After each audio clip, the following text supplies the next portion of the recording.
So this would be episode 5 of Wicked Wanda, the build.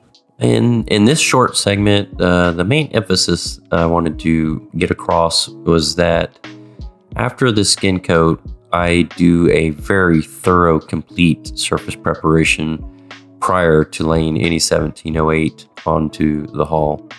It's a bit extreme. I've never seen any other boat company do it, and there's a lot of thought that goes into the reasons why. As you'll see, that surface is ground with 36 grit, and then I'll go back and smooth that out with 36 grit on a DA, tuck in all the corners and such. The reason for this is not simply just for a secondary bond. You achieve that. But the main reason is that this surface is about as smooth as you can get. And when you lay 1708 onto a smooth surface, it takes very little resin to wet out that 1708. Probably half what it would take if we didn't do that preparation. So for that reason alone, you get the secondary bond. It requires less resin to wet out the 1708, and it looks good. That's just kind of being silly. It takes quite a bit of weight out in dust. We had several discussions about that, but that's not really the point. It's the amount of resin that you don't have to use to wet out the 1708. That's the weight savings, and it increases the fiberglass to resin ratio. This is the first layer of 1708. It's completely one piece rolled from the transom all the way to the bow.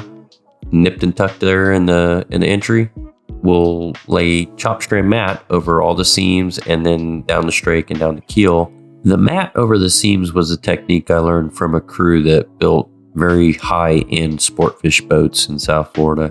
It holds the seams down, it holds the edges down without lifting up as you're rolling them out, and they just stay put.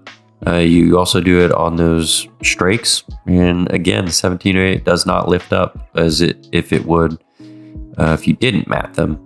I don't do it everywhere. It doesn't need it everywhere. It is, an extra layer, an extra step. But the mat that I do put down is torn, so they are soft edges, and I'll probably find more pictures of that as we go through the build. This is the hull bottom after its first layer of 1708. It has a nice wide overlap down the keel, but I will offset all the layers so that the seams don't stack. They are always moved inside or outside of that last layer. Next, coming up, we'll get to the transom and then the hull sides. And we also have a mystery material if you stick around. And if you like what I'm doing, give me a thumbs up, leave a comment below, subscribe to the channel, maybe share with a friend, and I'll keep doing it. Thank you.